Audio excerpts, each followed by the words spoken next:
오늘 함께 읽으신 본문 1절을 보시면 이스라엘 민족은 출애굽 후 3개월 만에 시내 광야에 도착하게 됩니다.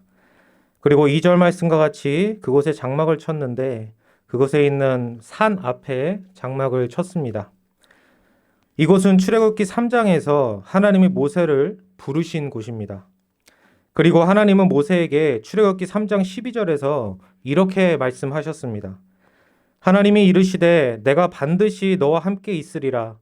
내가 그 백성을 애굽에서 인도하여 낸 후에 너희가 이 산에서 하나님을 섬기리니 이것이 내가 너를 보낸 증거니라.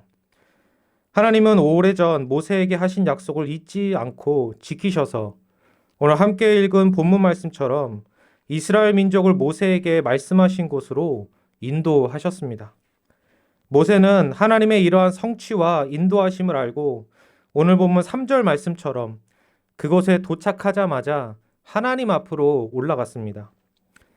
200만 명 가까이 되는 이스라엘 민족을 이끄는 지도자로서 민족 전체가 장막을 치는 그때에 여러 할 일이 있었겠지만 모세는 먼저 하나님 앞으로 나아간 것입니다. 이처럼 모세는 그 모든 여정에서 지속적으로 하나님께 주목하며 집중하고 있었습니다. 그리고 하나님의 말씀을 잊지 않았습니다. 또한 모세의 이러한 모습은 이스라엘 백성에게도 선한 영향력을 주었을 것입니다. 자신의 지도자가 행군을 멈추고 거할 장막을 치려 머문 그곳에서 가장 먼저 하나님께로 올라간 그 모습을 통해 이스라엘 민족 역시 하나님께 주목하고 집중하게 되었을 것입니다. 하나님은 이처럼 하나님과 그분의 백성 사이에 중보자를 세우시고 자신의 사역자를 세우셔서 그들을 통해 백성들의 관심과 초점을 하나님께 두십니다. 이것은 오늘날도 마찬가지입니다. 하나님께서 하나님의 사역자를 세우심은 하나님의 자녀인 우리의 모든 관심과 초점을 하나님께 두시기 위함입니다. 사역자는 하나님을 비추는 등대요, 거울입니다. 사역자도 하나님의 자녀로서는 세례 요한보다 더 큰 자이지만 사역자로서는 세례 요한의 고백과 같이 주의 영광을 위해 쇠하여야 하는 자입니다. 이 앞에 서서 말씀을 전하고 있는 저도 하나님께서 여러분의 관심과 초점을 하나님께 두시기 위한 수단이고 도구일 뿐입니다. 그 이상도 그 이하도 아닙니다. 그러므로 그 이상을 요구하는 사역자나 그 이상을 요구하는 성도들은 그 핵심을 놓치고 있는 것입니다. 하나님보다 자신을 더 신뢰하게 하는 사역자, 하나님보다 자신에게 더 주목하게 하는 사역자는 하나님의 사역자로서의 역할을 제대로 감당하고 있는 것이 아닙니다. 그리고 선을 넘고 도를 넘어 자신을 하나님의 자리에 놓는 자는 이단이고 사이비이며 거짓 선지자 적그리스도입니다. 그러므로 사역자는 두렵고 떨림으로 이 자리에 서야 합니다. 성도들도 마찬가지입니다. 성도들은 사역자를 통해 하나님께만 주목해야 합니다. 성도는 사역자뿐만 아니라 교회의 모든 것을 통해 하나님께 주목하고 하나님을 알기에 힘써야 합니다. 히브리서 13장 7절에서는 다음과 같이 말씀합니다. 하나님의 말씀을 너에게 일러주고 너희를 인도하던 자들을 생각하며 그들의 행실의 결말을 주의하여 보고 그들의 믿음을 본받으라. 사역자는 사역자 자신이 아니라 그의 믿음에 있어서 본이 되는 자입니다. 그가 하나님과 하나님의 말씀을 얼마나 믿고 의지하는지, 그가 하나님과 하나님의 말씀에 얼마나 주목하고 집중하는지가 본이 되는 것입니다. 그러므로 하나님께서 여러분 앞에 세우신 사역자가 언제든 모세와 같이 가장 먼저 하나님 앞으로 나아가는 자로 세워지기를 기도하시기 바랍니다. 그리고 그들의 결말에 하나님께서 큰 은혜를 주셔서 모든 사역을 잘 마치고 오직 하나님께만 영광을 돌리게 되기를 기도하시기 바랍니다. 이것이 그 사역자에게도 말할 수 없는 큰 유익이지만 그 사역자를 보는 여러분에게도 말로 다할 수 없는 큰 유익입니다. 두 번째로 이스라엘 민족이 호렙산 앞에 도착하여 장막을 쳤을 때 모세가 가장 먼저 하나님께 나아가 한 일은 바로 하나님의 말씀을 듣는 것이었습니다. 오늘 본문 3절부터 9절까지를 보시면 지속적으로 강조되는 표현이 있는데 바로 말씀입니다. 3절에만 불러 말씀하시되 이같이 야곱의 집에 말하고 이스라엘 자손들에게 말하라처럼 말씀과 관련된 표현이 3번이나 나옵니다. 하나님께서 하나님의 사역자를 세우시고 그를 하나님 앞으로 부르심은 그에게 백성에게 주실 말씀을 주시기 위함입니다. 모세는 선지자로서 이스라엘 백성에게 하나님의 말씀을 전달하는 도구였습니다.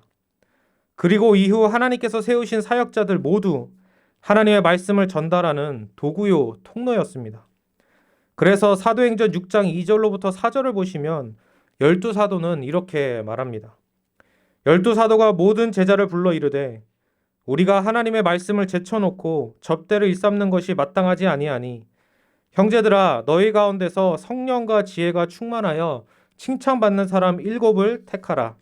우리가 이 일을 그들에게 맡기고 우리는 오로지 기도하는 일과 말씀 사역에 힘쓰리라. 이처럼 하나님의 사역자는 하나님의 말씀인 성경에 힘써야 합니다. 성경에 주목하고 성경이 가르치는 진리의 내용을 바르게 이해하여 진리를 가감없이 있는 그대로 전해야 합니다. 그러므로 성도는 사역자에게서 하나님의 말씀을 구해야 하며 하나님의 말씀을 듣고 배워야 합니다. 여러 말을 들을 수도 있겠지만 사역자에게서 듣고 배워야 할 말은 바로 하나님의 말씀이며 그 말씀으로부터 나오는 생명의 지식, 삶의 지혜입니다. 말라기 3장 7절에서는 다음과 같이 말씀합니다. 제사장의 입술은 지식을 지켜야 하겠고 사람들은 그의 입에서 율법을 구하게 되어야 할 것이니 제사장은 만군의 여호와의 사자가 됨이거늘. 그러므로 여러분 앞에 세워진 하나님의 사역자가 성경에 전무하기를 기도하시기 바랍니다. 그리고 성도인 여러분도 하나님의 사역자의 입술을 통해 오직 하나님의 말씀, 생명의 지식과 생활의 지혜 듣기를 힘쓰시기 바랍니다. 마지막으로 그렇다면 하나님께서 하나님의 사역자를 통해 하나님의 백성에게 주시는 말씀의 내용은 무엇입니까? 그것은 바로 오늘 본문 4절에서 6절까지의 내용입니다. 4절에서 하나님은 애굽을 어떻게 벌하셨는지, 그리고 이스라엘 백성을 어떻게 선하게 인도하셨는지, 그리고 누구에게로 인도하셨는지에 대해 말씀하십니다. 그리고 5절에서는 인도하신 목적에 대해 말씀하십니다.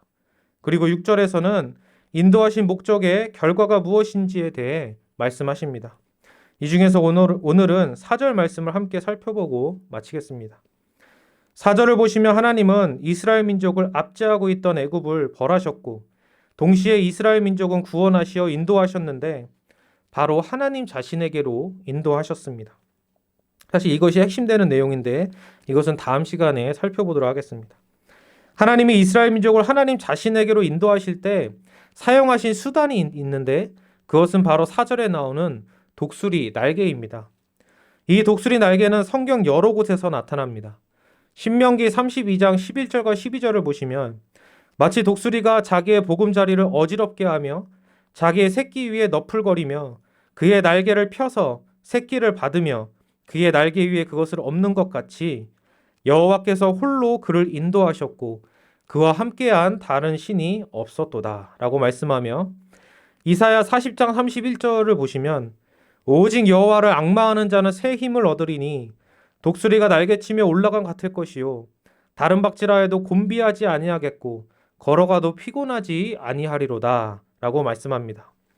또한 신약에서 요한계시록을 보시면 이렇게 말씀합니다. 요한계시록 12장 14절 말씀입니다. 그 여자가 큰 독수리의 2 날개를 받아 광야 자기 곳으로 날아가 거기서 그 뱀의 낯을 피하여 한 떼와 2떼와 반 떼를 양육받으매. 이러한 말씀들을 볼 때 독수리 날개는 하나님이 자신의 백성을 능력과 선하심으로 인도하시고 보호하시며 힘을 주시는 수단임을 알 수 있습니다. 그런데 출애굽의 과정 가운데 이 독수리 날개와 깊이 관련된 존재가 있습니다. 그가 바로 하나님께서 세우신 사자입니다. 출애굽기에서는 이 사자의 중요성이 여러 차례 강조됩니다. 먼저 출애굽기 3장 2절을 보시면 여호와의 사자가 떨기나무 가운데로부터 나오는 불꽃 안에서 그에게 나타나시더라. 그가 보니 떨기나무에 불이 붙었으나 그 떨기나무가 사라지지 아니하는지라 라고 말씀합니다. 여호와 하나님은 자신의 사자를 통해 모세를 부르셨고 만나셨으며 그에게 출애굽이라는 사명을 주셨습니다. 또한 출애굽기 14장 19절을 보시면 이스라엘 진 앞에 가던 하나님의 사자가 그들의 뒤로 옮겨가매 구름 기둥도 앞에서 그 뒤로 옮겨라고 말씀합니다. 이 사자는 하나님께서 이스라엘 민족을 출애굽시키실 때 중요한 때마다 이스라엘 민족을 지키시게 했던 수단이었습니다. 그리고 출애굽기 23장 20절을 보시면 내가 사자를 내 앞서 보내어 길에서 너를 보호하여 너를 내가 예비한 곳에 이르게 하리니 라고 말씀합니다. 여호와의 사자는 이스라엘 민족을 출애굽시켰을 뿐만 아니라 그들이 가나안 땅에 들어가기까지 먼저 앞서 그들을 인도하는 하나님의 사자였습니다. 그렇다면 이 사자는 누구입니까? 출애굽기 23장 21절을 보시면 하나님은 이 사자에게 하나님의 이름을 두셨다라고 말씀합니다.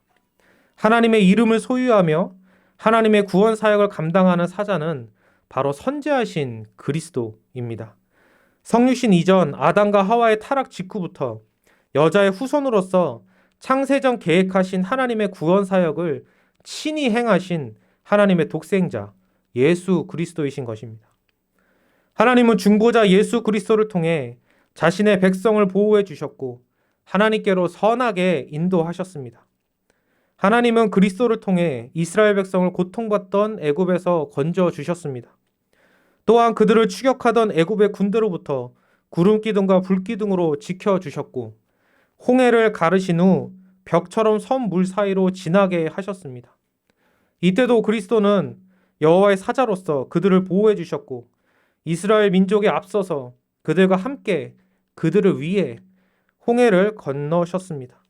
이후 광야에 들어가서도 구름 기둥과 불 기둥으로 그들을 보호하셨으며 만나와 메추라기, 반석에서의 물을 통해 그들을 먹이시고 살게 하셨습니다. 또한 그들을 끝까지 인도하셔서 약속의 땅, 젖과 꿀이 흐르는 가나안 땅으로 앞서가시며 그들을 인도하실 것이고 그들을 위해 죄와 악으로 가득 찬 가나안 민족들을 쫓아내실 것입니다. 이러한 그리스도는 지금도 우리와 함께 하시며 우리를 보호하시고 선하게 인도하고 계십니다. 그리스도는 십자가로 우리를 영원한 저주와 형벌에서 건져주셨고 우리를 위해 사탄의 머리를 깨 부수셔서 죄와 사망과 악한 세력을 멸하셨습니다. 또한 하나님 보좌 우편에서 지금도 성경과 성령으로 우리와 함께 하시며 이 죄악되고 험악한 세상 가운데 우리를 거룩하게 구별하셔서 선하게 빚으시며 그분의 의로 우리를 보호해주고 계십니다. 또한 주님 다시 오실 때까지 끝까지 우리를 견인하시다가 새하늘과 새 땅으로 우리를 들이실 것입니다. 우리가 믿는 예수님은 우리의 독수리 날개가 되셔서 지금까지도 능력과 선하심으로 우리를 보호해 주셨고 때마다 새 힘을 주셨듯이 우리의 본향인 천국에 들어가는 그날까지 우리를 높이 들어주셔서 모든 어려움을 다 능히 넘어가게 하시고 우리를 저 높은 하나님의 나라 천국으로 인도해 주실 것입니다.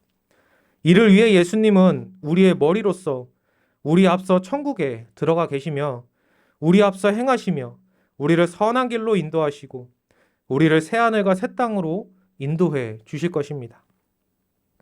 하나님의 말씀은 바로 이 그리스도를 우리에게 증거합니다. 그러므로 하나님의 사역자는 우리가 믿는 그리스도와 그분의 은혜 그리고 그분이 우리 안에서 우리와 함께 하시며 우리를 천국에 들어가는 그날까지 책임지시고 선하게 인도하신다는 진리를 전해야 합니다. 사역자는 이 복된 소식을 전하는 도구요 통로이고 성도는 사역자의 입술을 통해 이 복된 소식을 반복적으로 계속 들으며 잊어버리지 않고 새하늘과 새 땅에 들어가는 그날까지 믿고 그 믿음으로 보호받는 자들입니다. 그러므로 사역자의 입술을 통해 성경이 증거하는 그리스도에 대한 복된 말씀 듣기를 힘쓰셔서 우리의 구세주이시며 지금도 우리와 함께 하시는 임마누엘 하나님이신 예수 그리스도를 믿고 의지하는 일에 주목하시고 집중하시는 저와 여러분이 되기를 간절히 소원합니다. 아멘. 기도하시겠습니다. 거룩하고 자비로우신 하나님 아버지 감사합니다.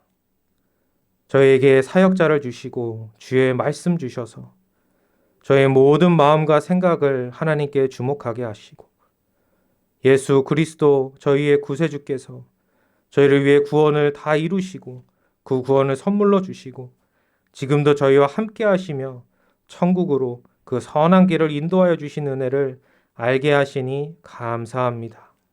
늘 하나님께 감사하며 하나님의 말씀만 의지하며 오직 마음과 생각을 다하여 하나님께만 주목하고 집중하며 하나님 알기를 힘쓰게 하시고 하나님을 더욱 사랑하게 하시고 하나님 주신 은혜를 풍성히 받아 누리게 하옵소서. 감사드리며 거룩하신 주 예수 그리스도의 이름으로 기도드립니다. 아멘.